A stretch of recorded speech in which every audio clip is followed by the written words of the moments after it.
What's up, everyone? Welcome to another episode of Real Estate Moguls. I'm Grant Findlay-Shirras, and today we are with a young hustler, superstar, rising star in real estate who, check out this CV. She was Realtor Magazine's 30 Under 30, Inman News Top 101 Most Influential People in Real Estate, Swanpool's Power 200 list, and Top 20 Social Influencers in Residential Real Estate 2 times, all before she was 30 years old. I met her the other day, and she's super humble and down to earth, which is also super refreshing in a world where there's sometimes some egos. So get ready and get excited to learn from Alyssa Hellman. Thank you for having me. Thank you so much for being on the show. Absolutely. So let's start with your story, help people get to know you and your journey through real estate and to where you are today. Sure. So I was born in New York, and I got out as soon as I could. I went to college in Oklahoma, and when I graduated grad school, I went to grad school in Washington, D.C. When I graduated, it was in 2008, and then I graduated grad school in 2010, and I was kind of looking for a job, didn't really know what I wanted to do. Obviously wanted to make a lot of money. Yeah. So I got into real estate, and boy, was I wrong. I mean, it really taught me a whole lot getting into real estate at that age. How come you got into real estate? Because, I mean, the market was just... Yeah. I'm a glutton for punishment, I guess. Yeah. It was sort of it. But, I mean, I think getting into real estate at that time, I'd always been fascinated by it. I had just bought my first home with the help of my parents, and I had just bought my first home, and the entire process seemed, for me, really broken. And I wanted to dig into that and know more. That's always kind of been my nature of, I don't just want to do things in life, I also want to figure out kind of how it works. And, you know, have kind of those engineer tendencies of, let me break this down, let me look under the hood. What were some of the specific things you actually didn't like in that process? I felt like at that stage, and my agent was great. She got me the absolute property I wanted. She got it for me at the price I wanted. She handled everything. And from the outside looking in, I had an amazing experience. And I would have referred her to this day to other people. But it became one of those things where everything was being handled for me. So I felt a little bit one step removed. I didn't understand every step of the process. And for someone like me, that doesn't work for me. I wanted to know. And every time I kind of would inquire, it more was, everything's Millennials. okay, God forbid I understand something, you know?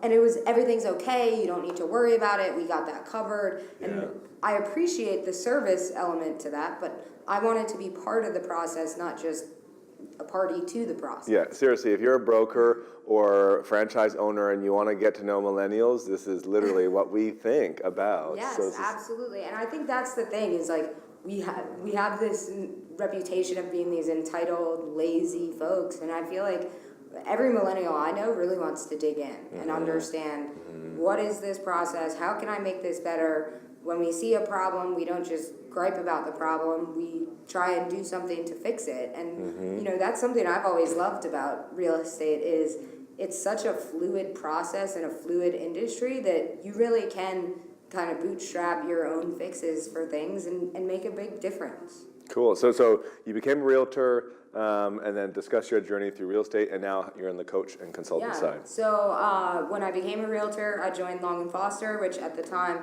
was the largest independently owned brokerage in the United States. I loved my time there. I worked my way up to management there. I was the youngest manager there at the time, and I learned a ton. And I moved to North Carolina. I joined a company called Go Realty, in part because the independent brokerage journey has always fascinated me. Like, I love passionate people that want to make a difference and have such deep-seated beliefs in what they're doing that I don't really care what you're doing. I want to help you in those moments. And so I've worked at quite a few independent brokerages, did training at those brokerages. Actually, we opened a school at one of those brokerages, and kind of took an independent tilt towards real estate education there, which was an amazing experience. And then in 2017, I opened my own consulting firm called Compass South Consulting, where now I get very involved with independent brokerages and their training. I help design their training, in some cases implement and execute their training. I also work with teams and individual agents, but my belief is I want to help others achieve their goals. And the independent agent, the independent broker, the independent team owner, all of those people are kind of chasing that dream and blazing that trail because they have this deep-seated fiery passion in them, and to me that's super inspiring, and if I can do anything to help them on that journey, I want to. Cool.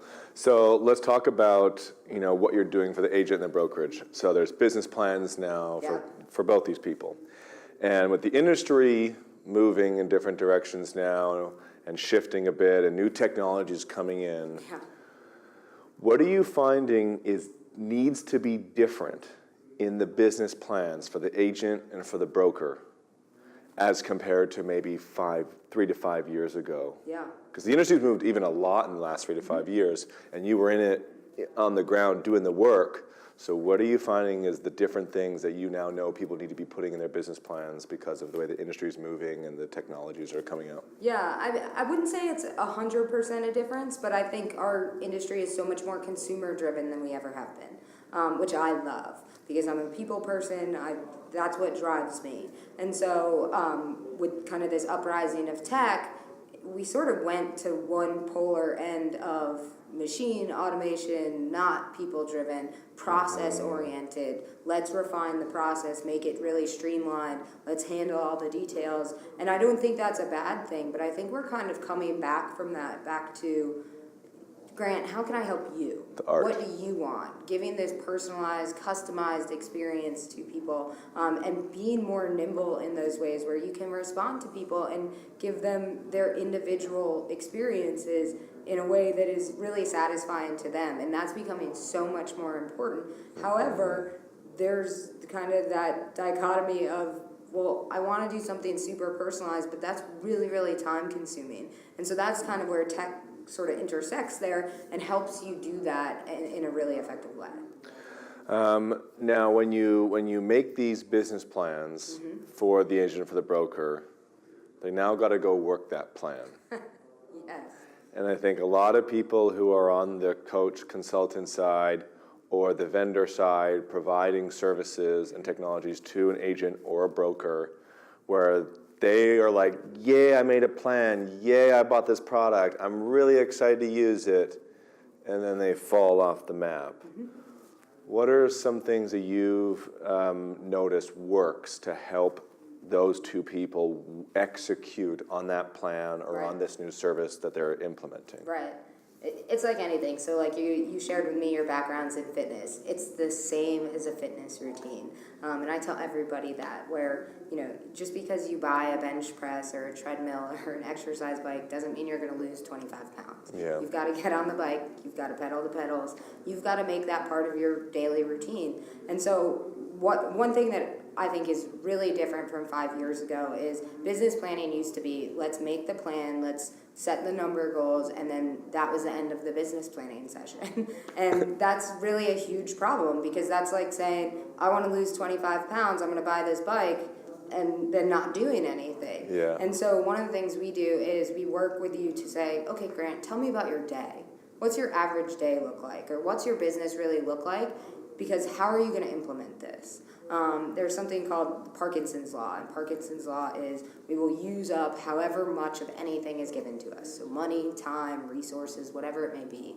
And if you think of it like an all-you-can-eat buffet, we're adding to our already full plates. And so part of business planning has to be, I'm going to carve out the spot for this new thing I'm putting on my plate. And for me, one of the things that I tell a lot of clients is the best time to really do that is mornings. I'm not inherently a morning person. I had to train my body to wake up early, but I wake up very early because those kind of 2 hours that I get in the morning from 5:30 to 7:30 before my kids are up and the outside world is really up and moving around, I get so much done. And that's when I can work on those really important tasks that are helping me move the needle forward. And it's the same for a brokerage or an agent. Like, you need to create the habit of wanting to do it. And part of why, as I said, I like working with a lot of independent brokerages, teams, agents, is they're hungry. There's nobody that they can lean on to do it instead of them. There's not this magic tool that they have. It's them or it doesn't get done.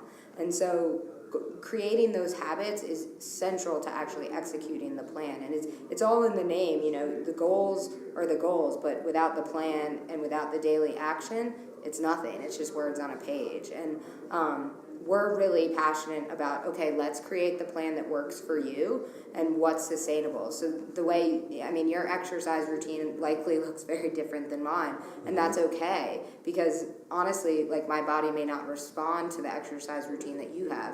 Anybody that, is a personal trainer or something like that will get that too. And so I think finding what's sustainable in the agent's life, in the brokerage's life, and knowing that you can stick to this plan and you are going to tackle these daily actions, I think that's so important. So people let's say the scenario is people get coached by you, they create this great plan with you, then you teach them about daily, goal setting and time blocking and planning and that ritual, and then they start and they do it every day for a week, maybe two, and if they're really good, maybe a month, and then you notice they stop doing that. Yep. Why do you think that is? Yeah. And what is the fix to get back on it? Yeah. I think in any business we have an endurance problem. It's you have to be in it for the long game. You have to understand that these daily tasks that are moving the dial forward, you may not see the difference. You may not see the results that day. But it doesn't mean that it's not moving you forward. It doesn't mean that it's any less important. In fact, it's oftentimes more important. And so in real estate especially, we get so driven by, but this deal is paying me money. I've got to focus on this task right now because that's putting money in my pocket tomorrow. And the reality is, you really don't. It's not that you don't have to focus on it at all, but in terms of priorities, you have to be focused on where is that money coming from in 3 months, 6 months, 12 months. It's that long game. It's that what happens next. And that's really the people that can ask those questions and are driven by those daily actions that are you planning something that you want to implement by next year. That's building strong foundations that build great habits, that build great success. So give me some examples of some things that if you're not doing this, that means you're not planning for the 3, 6, 9, 12 months in the future. Yeah. Prospecting is always the big one. It's where's your business going to be? Agents will oftentimes, when I'm working with agents, I'll ask about their production. I'll ask about their deal flow. We'll talk about what's happening there. And, agents, the reason why we go like this and like this and like this, and it's this constant kind of ebbs and flows and ups and downs. Peaks and valleys is these peaks when we're super busy, we don't have time to make the calls, or we feel like we don't have time to make the calls. And carving out the time, even when you're busy, it doesn't get rid of this, but it makes it into this. And it makes it so much more sustainable, so much more consistent. It keeps you relevant even when you're busy. And I think that's really important because you need to be able, whenever I work with agents about implementing plans, I'm saying, is this something that's sustainable when you're at your max? When you're doing as many deals as you can imagine doing right now, could you still do this? And the analogy that I often use is, how many people go to the gym and say, I'm going to run 5 miles every day, realize they really only are in the shape to run 2, and so they run none because they don't want to not hit that goal. It's great to set audacious goals. I'm all for those peak producers, but it's also okay to set sort of these mediocre goals, knowing that you're going to achieve them and knowing that you're building from it. And that society sort of doesn't tell us that's okay, but I feel very differently about that because I know that consistent daily action makes all the difference in the world. So when you talk, so talk to me about prospecting. What does prospecting mean to you? Is it door knocking? Is it cold calling? Is it calling your database? Is it email? Is it social media direct messaging? Is it whichever one you like? Like, how do you then figure out what is the way for this agent to go get clients? Yeah. So I think it's kind of a mixture of all of it. Now, I was never a door knocker. Maybe it was because I was a young woman when I was starting in real estate. I just didn't. It was in a downtown area. I didn't feel super safe just knocking doors. I felt awkward doing it. And my feeling was, even if I go out and I do that, I'm not going to do it really effectively because I'm super uncomfortable doing it. And I know that everybody says, like, you grow outside of your comfort zone, and, like, I believe all those motivational quotes too. But at the same time, like, it's important to do things that you're going to, again, consistently do. Yeah. And so if you know that you have an audience on social media and you're consistently driving content there, focus there. That's okay. You don't necessarily have to knock doors. I oftentimes liken it to, when you sit down at lunch with a friend, you may not order the same thing. You may get a different cocktail than a friend because you have different tastes, different things that you like. And that's okay, because I think it's so much more important that you're comfortable and genuine in the actions that you're doing, and you will ultimately be way better at it. Like, if you get on video and you're super uncomfortable on video, you look super uncomfortable on video. Yeah. And so it's one of those things that, I'll get agents coming up to me saying, I know I need to do more video. And my answer is normally, you probably don't. Like, if you're not about doing it, you probably don't. But there's some people that get on video and they're super magnetic and you can feel their energy through it. And, like, those people should do more video. Yeah. So I think some of it is, when you're young, I know everybody tells you not to do this, but when you're ever getting started out, like, it's almost that spaghetti against the wall theory of try it all, see what fits. I remember when I first started, I went to every free seminar there was because I had no money to, come to something like an Inman Connect or something like that. And I went to every free seminar there was, and some of it resonated, and some of it I probably left before lunch because I was like, this is not my jam. And I think that's okay. Like, different strokes for different folks. And I think we, in the real estate industry especially, kind of get, wow, this is trending, I have to do more of this. And you very well may not. So think about, the people that you've worked with, agents and brokers. There are certain patterns of mistakes that they make that you notice a lot that you end up fixing. What are some of those common pitfalls and mistakes? Yeah, so I think the biggest one is you just stop doing the work. And by that, let me clarify that a little. We'll do a lot of the client servicing work. So we'll do the contract to close type stuff. We'll do the showings. We'll do all the things that we think are putting money in our pocket, but we ignore all the things that build our business. And unfortunately, when you get your real estate license, nobody teaches you how to run a business. And I know you can empathize with this, Grant, because you've run a business before. It's different. You have to understand all of the things that are building into your business at any given time and spend time on each of those things every single day. And it's tough. It's hard work. Like, it's not for the faint of heart. But I think the people that are super passionate about it and really should be owning businesses and want to own businesses, they'll do the work. And it's okay if the rest falls out. My thing is, if you're not in it to play the long game, you probably shouldn't be in it at all. Are there any specific technologies or companies that you think, you routinely get agents and brokers to use that work really well for them and are super useful that people should check out? Yeah, so I'm a big CRM fan, so contact relationship management. I think they're super important. So some of my favorites, I personally use Contactually. I have for almost 10 years at this point. Big fans of those guys. I have also used Boomtown in the past, big fans of them. But also, besides for the CRM stuff, because I think that's important, you have to continue to build into your contacts, to generate those leads. Like, that is our job. We have to generate more and more business. I also think client-facing products, like things like Real Scout with Andrew Flackner, they're fantastic products because it's taking this clunky back-end system that we have and making it beautiful to the consumer. It's why you've seen the rise of something like Zillow, at least in the U.S., and Canada will see it. Yeah, we are. It's coming.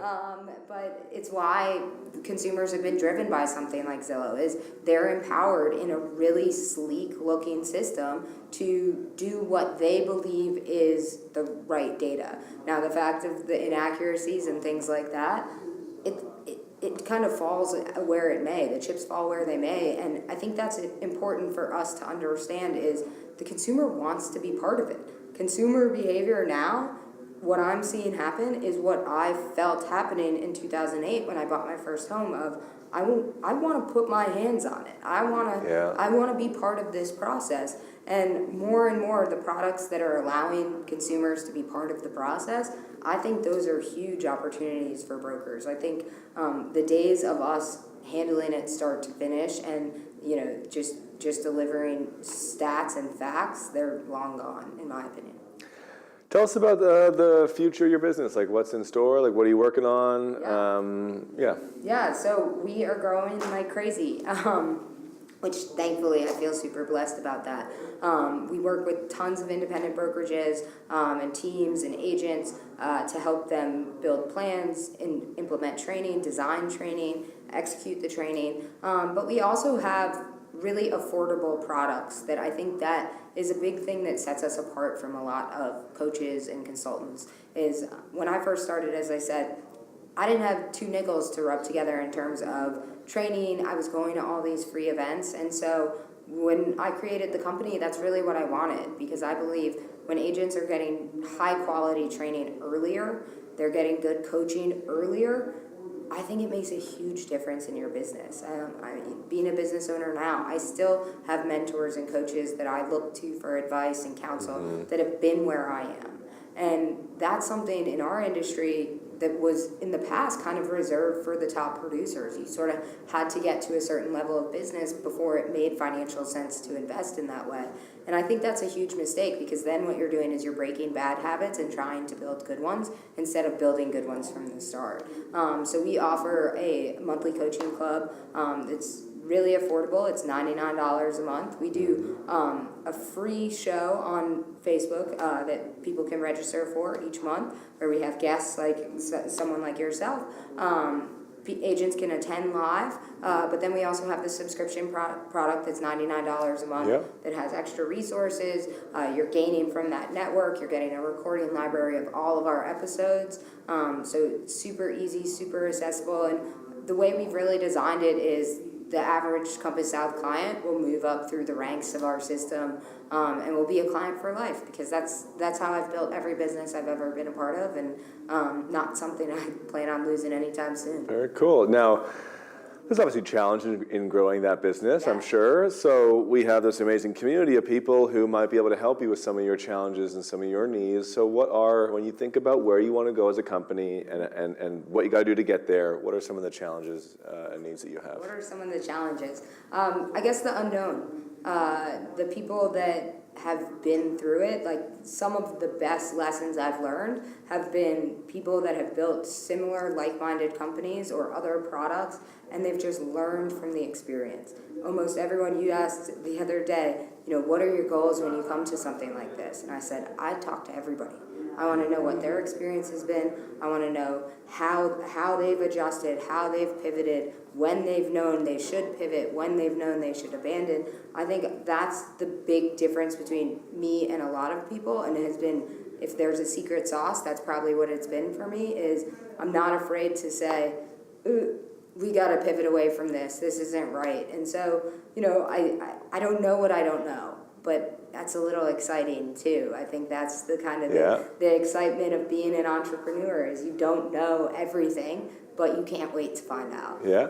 How can people get in touch with you? So you can find me on basically any social media at AV Hellman, or you can always email me at alyssa@alyssahellman.com.